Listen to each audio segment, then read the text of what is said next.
Welcome back. We are about to enter the last session of the morning with a prominent topic for everyone in luxury today, the Chinese consumer. According to a report from Bain & Company released at the end of 2020, they believe that China is on track to claim the biggest share of the global luxury market by 2025. And it may happen sooner than this at the current pace.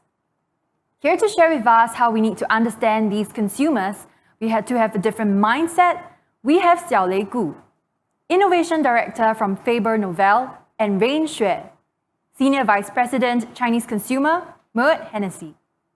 Xiaolei Gu is an expert in the Chinese consumer, new retail, e-commerce, and social media channels for the luxury and beauty industries. She has run 40 over projects ranging from digital transformation, strategic advisory, consulting, studies, upskilling, and learning expeditions. Rane Xue is an experienced and progressive business leader specializing in building luxury brands among Chinese and Asian consumers. She was awarded one of Asia's Pacific 50 most influential and purposeful marketers in 2020. As the current SVP for Global Chinese Consumer, Rane is driving strategy, transformation, and innovation for one of the most exciting and strategic consumer groups. Over to you, Rane and Xiaolei. Thank you. Good afternoon, all. It's really a great pleasure to be with you today. And Xiaolei and myself are so glad to be having this opportunity to share some of our thoughts and perspectives on Chinese consumer, which is always a fascinating topic. We're sure that you probably have heard a lot about this and read a lot about this. So hopefully today we can share a bit of the new lights and at least what we have been working on between Xiaolei and myself with my new role to look after the global Chinese consumer for Moet Hennessy. So with that, we would like to start a little bit, just maybe a little personal story, just so as to introduce what do we mean by this global Chinese consumer. So personally, I was born and raised in China, from the north part of China. So ever since the college days, I actually moved overseas and lived abroad. And since then, worked even in the early part of our professional life with many important life moments in Singapore. So therefore, I must say, I'm so glad today that Singapore is considered my second home. And this session feels particularly special and close to my heart. And after a few years in Singapore, we decided to move back to Shanghai as a family. And for another few years, and that's when I joined the group with the watch and jewelry. And shortly after that, I came to join Wine & Spirits as the regional CMO and based in Hong Kong. So once again, this is another movement for the whole family. And now we're back in Shanghai taking over the global role. Well, this is essentially to be based between Paris and Shanghai, but for the time being, as we know, there are constraints, so we're just settling back here first. So with all these years, I think that my main takeaway is that indeed, all the traveling experience has opened up our perspectives. And if you ask me where home is, it's literally where my heart is, but I've been pretty much enjoying mixing, intersecting with a lot of the international multiculturals. So with that, maybe I hand over to Xiaolei to introduce herself a little bit as well. Many thanks, Rane. And it's again really my pleasure to be able to speak here with Rane and share some of my thoughts and convictions on the future of luxury in Asia from a Chinese consumer perspective. So my story was somewhat different, but somehow similar to Rane's. I was born and raised in Shanghai, and I have never left Shanghai for the first 18 years of my life. And then my parents were brave enough to send me all the way to the United States for college, where I spent the next 8 years of my life, 4 years in Massachusetts and 4 years in New York City, studying and working.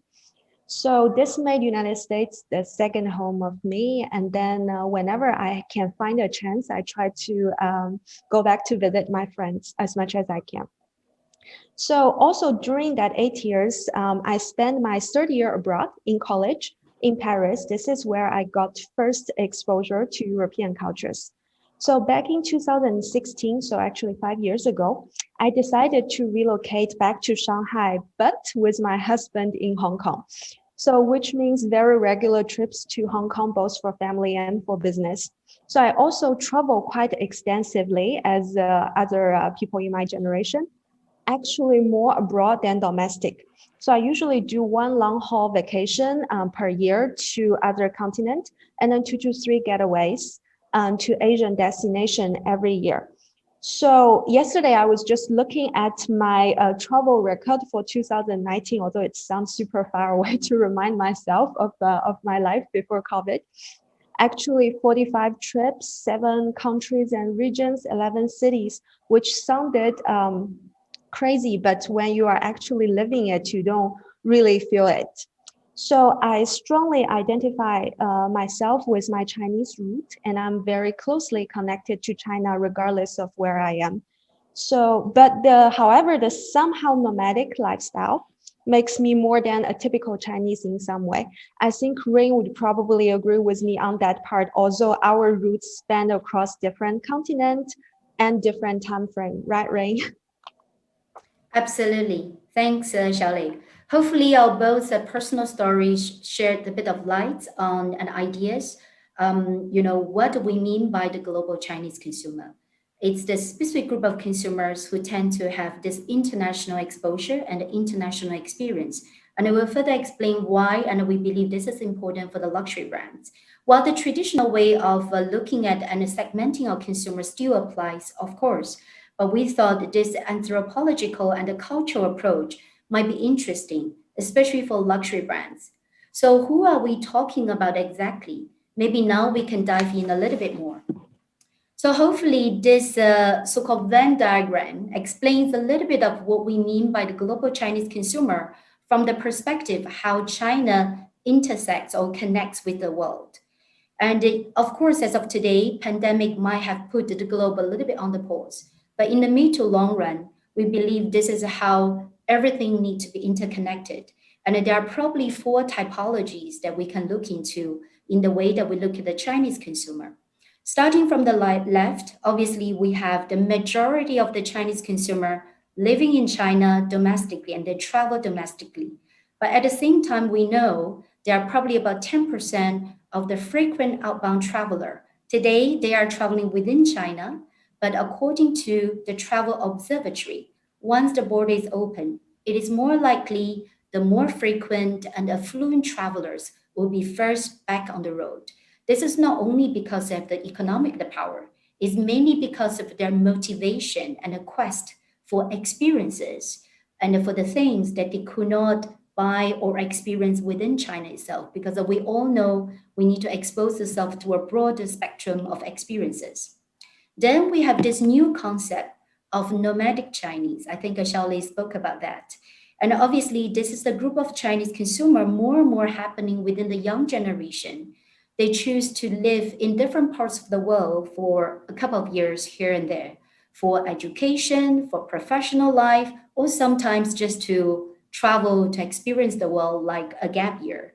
So this is really something that we observe a lot with the young generation, and we can typically see the profile of nomadic Chinese being international students, professionals like ourselves, but not only working for international company, but also for Chinese companies, because the Chinese companies are venturing into the international stage and they are sending talents to the rest of the world as well.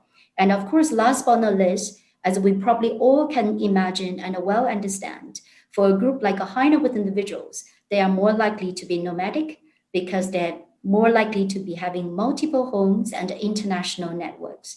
And the last but not least is the overseas Chinese. So the overseas Chinese is the people who have decided to migrate beyond China.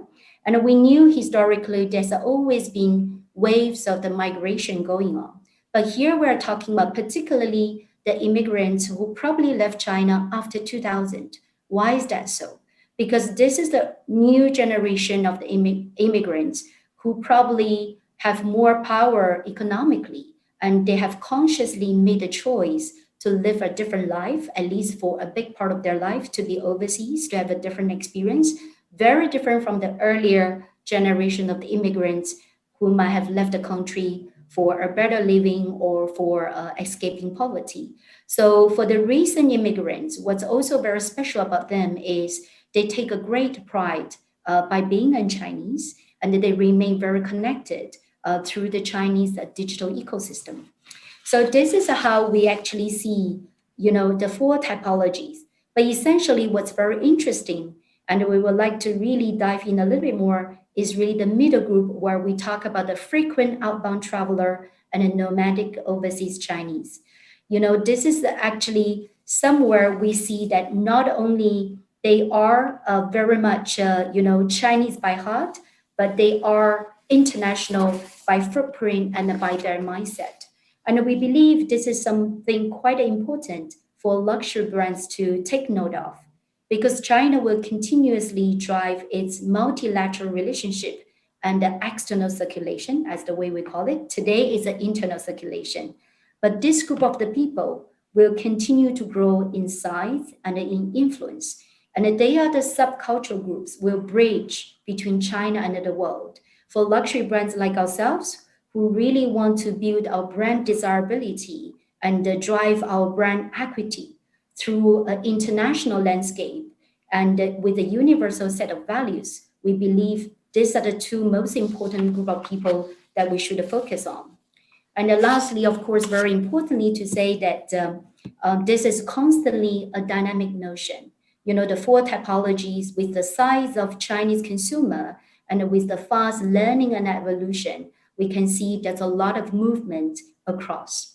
So with that, maybe I'll hand over back to Xiaolei to actually dive in a little bit more on why should luxury brands look into the global Chinese consumer, and then we can develop more thoughts from here. Xiaolei, over to you.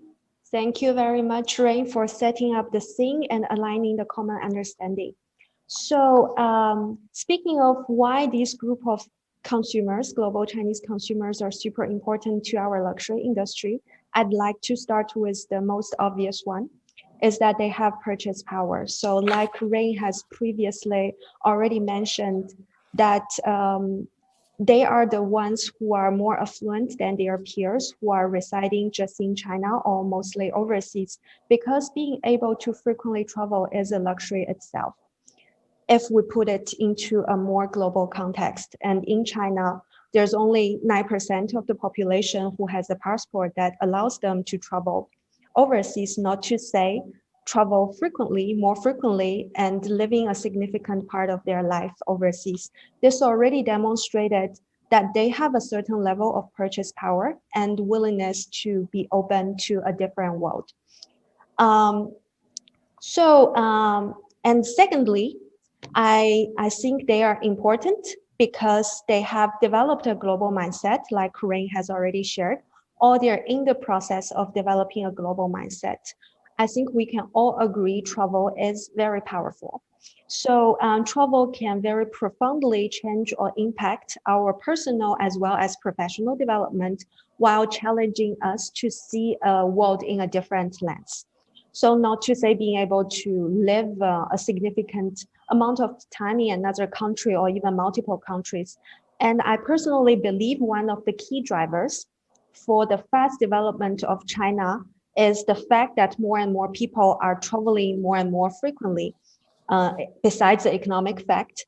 And as they choose to travel and live abroad, they choose to open up to new experiences, new cultures, new ideas that constantly redefines them.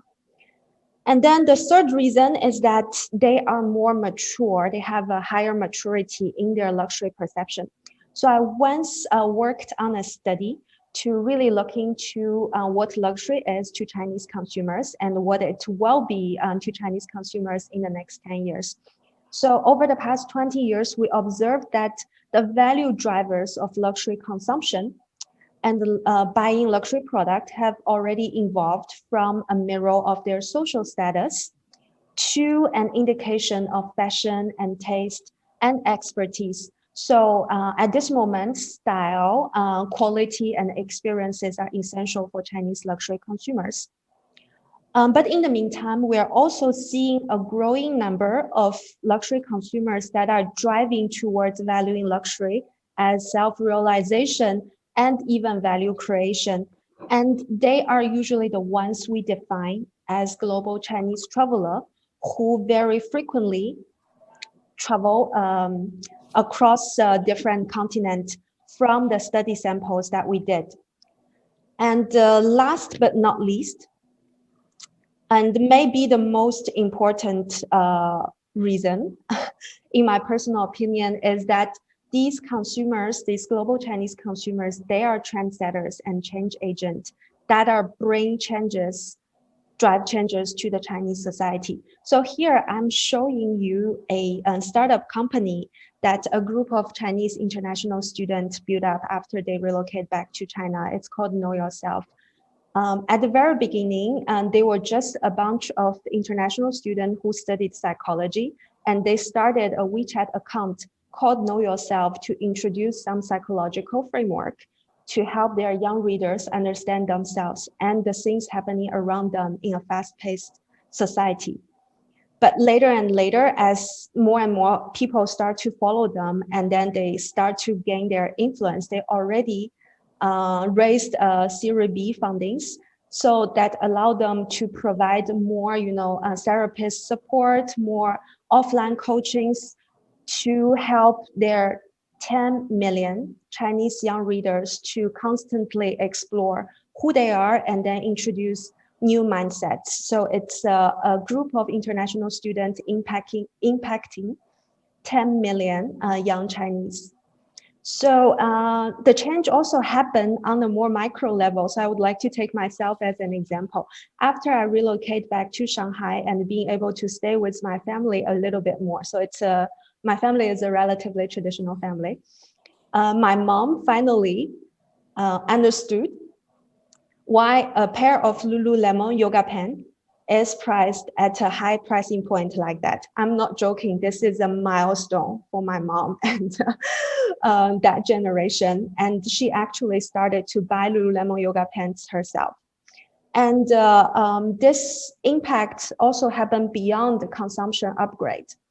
One thing that I'm very proud of with the influence that that I can bring to my family is they start to embrace some unconventional choices that my generation is making, and then they start to build understanding of some unconventional group of people like LGBTQ community and start to understand their rights.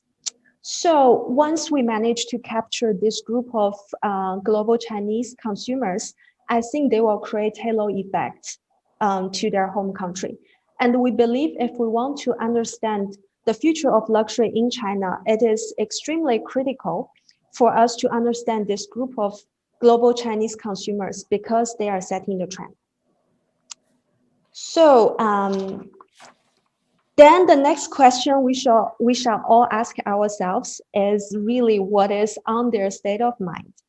And especially some of the hottest and the most important topics of our industry today. And these topics actually were previously discussed in the morning sessions. So I will start with individuality, and then Rane will explain diversity and sustainability. So the reason why we want to start with individuality is because luxury is a lot about individualism and personal taste, personal pleasure. But when it comes to Chinese consumer, we still categorize them in a more collectivist culture versus that of the Western world. What I want to highlight here from a global Chinese consumer perspective versus more like a generational or culture regional perspective is that global Chinese consumers, they see more fluidity on the concept of individualism. So fluidity meaning that the understanding and perception is not fixed, but rather fluid in reaction to different cultural contexts and where they are. So that is to say, they know how to appreciate individualism in the Western context. And in the meantime, they can also understand why it's super important to have conformity in a Chinese context. Individual future and collective decision-making is something that for sure applies to these group of consumers, but I truly believe they will be the ones to think about a connected future and drive changes through collective efforts. So I will turn the floor to Rane to add on her insights. Sure. Thank you, Xiaolei. So the other very important topic for many one of us is really diversity and inclusion.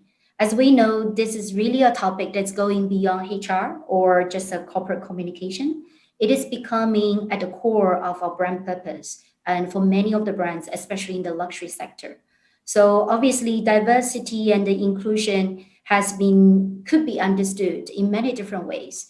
In the Western context, obviously, we talk a lot about the gender, the ethnicity, the color, the subcultures, and sometimes we ask ourselves as Chinese, as we seems to be such a unified culture, and even in our physics. And how do we talk about diversity?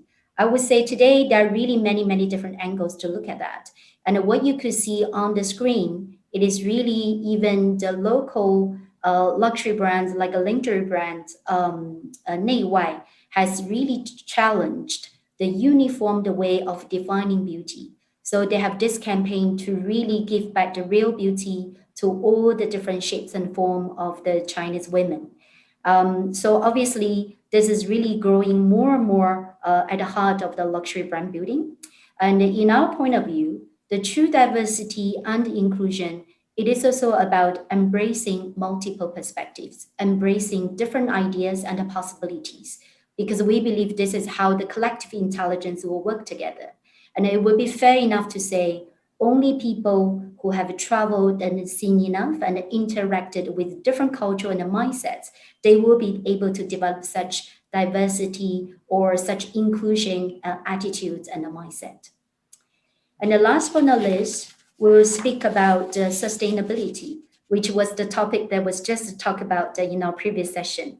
So once again, sustainability is such an important and evolving trend. And even in China, or the Chinese consumers are really catching up and becoming more aware.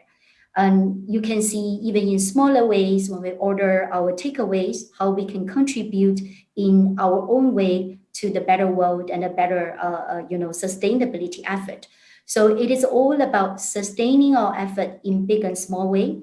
So Chinese is a nation that has come a long way from fighting basically poverty and survival to today where we are gaining economic power, but we start to really become more aware, how do we give it back to the nature and how do we give it to our next generation? And this mindset and the learning could be developed over just a few decades, which is much shorter compared to the Western world, perhaps. But culturally speaking, even historically, and the Chinese understood mankind and nature need to live in harmony, 天人合一. So I'm very confident that this is really something that the Chinese deeply embrace in our culture. And it is our brands to really uncover that and to really facilitate and enable the consumer to make our efforts along the way. And you have seen and heard from Moet Hennessy has made a very strong commitment in biodiversity with our living soil. So arguably, what I would say is that what Mother Nature offers is probably the ultimate luxury. So with that, we're coming to the concluding part. Maybe I shall let Xiaolei start, and then we can then try to see if we can take some of the questions. Great. Many thanks to Rane on your elaboration on the two very important topics, and also introduction of the great things that Moet Hennessy is doing on sustainability. So to conclude on my part, because China is such a big market with 1.4 billion consumers domestically and a lot overseas as well, they are of different characteristics, different levels of maturity on luxury consumptions, and even different consumption patterns. And after today's conference, I think we probably have formed many hashtags. I'm quoting the Gen Z session about having hashtags around ourselves. We probably have formed a lot of hashtags around Chinese consumers. then the key question for us as brand owners is really about how do we prioritize and, more importantly, strategize among all these tags with our ambition as a brand and our resources. So my personal conviction, and I think Rane shared the same with me on this part, is that by no means global Chinese consumers should be a priority for luxury brand, not only for the consumption power that they possess and demonstrated, but also for the fact that they're the most sophisticated Chinese consumer, if I may say, and they will be the first ones to really resonate with what our brands really embody and the type of value that we want to deliver as a luxury brand to the world, not only to specific market. So am I right, Rane? Yes, could not agree more with Xiaolei. I think that is why the two of us are sharing the same conviction. We have been working on this topic for Moet Hennessy. And the global Chinese consumer is not only a concept, it is really a concrete, tangible, and a real group of consumer where we can identify and take action with and to try to engage them with. But obviously, this does require the business and organization to think and organize ourselves a bit differently, putting the consumer at the heart and beyond just our organization, working respectively. Because as you understood by now, the consumers are moving across within what we have explained in this international context. But at the same time, we are trying to figure out what are the specific ways that we can really reach out to them, empowered by data, by better insights through the Chinese digital ecosystem, and of course, last but not least, very importantly, the cross-team collaboration. So the Chinese consumer, we believe, will continue to grow in their appetite and aptitude. And eventually they will be back on the road again to pursue their dreams and to pursue their inspirations. So we believe this is what we as a luxury brands do as well. We create dreams and we create aspirations. And therefore, we believe that the global Chinese consumers are going to be the driving force to shape the future of luxury in Asia and maybe even in the world. All right, that pretty much brings us to the end of our sharing session. And perhaps we can take a couple of questions as we see them coming in from the chat. Maybe let's see. Yeah, one of the first question, maybe I will just take it first, and then of course, Xiaolei, feel free to add on. So we probably partially addressed this in our concluding remark. What are the specific steps can we take to best target and market to these two key segments, frequent outbound travelers and the nomadic Chinese? So thank you for that question. And indeed, this is really what we're working on to be very concrete and to be very tangible. I think we know the vision is clear. But this is also quite a new and interesting approach to look at a group of consumers are not perhaps traditionally defined with those tags, as Xiaolei has mentioned. So where we are at today and how we're working on it, if I could just introduce, there are probably 3 steps we're looking at. One, to really do the first consumer understanding. And that's what Xiaolei and I have been working on. Really looking into a lot of the, I would say, both primary and secondary data to try to understand the size of the price, who are they, where are they, and how are they. So this actually, give us a lot of opportunity to be much more concrete on who are we talking about. And in the middle of doing that, and which leads to the second point, it is really where to unleash the power of the Chinese digital ecosystem. To a certain extent, we all know Chinese are very specific in our digital behavior. So there are touch points that today we are very sticky and super engaged with. And in many of such platforms also remains quite open, such as WeChat, in terms of data capturing. So therefore, empowering the data and the intelligence, really helping us to build this connected journey, and also to look at it from a more holistic standpoint and from a consumer standpoint. And the last but not least, this is not only about having a holistic WeChat ecosystem, it is more about also having organizational teams to work transversally and cross-functionally and putting the consumer at the heart. so that we are able to follow them, whether they're in China or whether they're on the road or whether they're overseas. So that's probably our first, insights to share and some of the actions we're taking today. Xiaolei, you have anything to add? I think that's very well addressed, Rane, and this is also like Rane said, on the consumer understanding part is the part that the two of us actually spent quite a lot of time define and work on. And maybe I will, because it's also part of the work that we did together, I will take the second question, which is any key behavioral differences between overseas Chinese and domestic Chinese. So I would say actually a lot, but on a more practical level, I'm just going to share one big difference on more understanding and operation level is if we can recall back the two circles, the framework that we put together. Domestic Chinese is all the way on the left, and then overseas Chinese is on the right.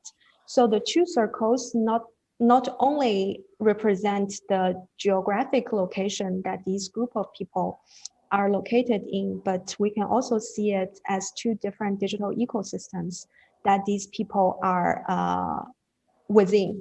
So one big difference, behavioral difference, is that the consumers on the China circle is more embedded into the Chinese digital ecosystem, which is very different from the West, meaning they are within the WeChat ecosystem, Tmall, and Red, and Dianping. But the ones which are more foreign anchored, they might use Facebook, Instagram, this type of Western platform more. So this is just one of the key behavioral differences between overseas Chinese and domestic Chinese. And the beauty of the part in the middle is the global Chinese consumers, they are actually stepping into the two different realms. Rane? Yes, absolutely. So I'm not too sure if we still have the time, but indeed we see a lot of interesting questions coming in. Yes, and very good questions. So if I would just pick one of the last one that come in, both from a product feature as well as brand experience standpoint, maybe that's exactly one of the studies that we're working on right now. Maybe I'll pick the example of, champagne. So as a category of champagne, this is probably not something very natural for Chinese people because it's very much a Western taste, a Western lifestyle. And therefore, we have been working, how do we cultivate the champagne culture among the Chinese consumer? Well, we're still working on that. And clearly today, we have already a lot of great learnings within the China team itself. But at the same time, we're also trying to uncover opportunities when people are traveling abroad, when people are living abroad. Do they have actually a stronger or aptitude or a wider experience to appreciate something that started more from the Western world? And of course, in this aspect, we're looking at both from a physiological standpoint, how do we sense the taste? And because it's very sensory. And how does it go with our Chinese food? But then at the same time, as a luxury brand, it's never only about the functional aspect. There's a lot about the emotional and the social value attached to that as well. So how do Chinese understand the codes of champagne? What do we mean by celebration? So I'm just putting a few questions out here, which we're also asking ourselves. But certainly we can see, back to Xiaolei's point, if somebody who's purely domestic versus somebody who are exposed a little bit, perhaps their comprehension and their adoption for such an international lifestyle or even more Western lifestyle could shed some new lights and insights for us.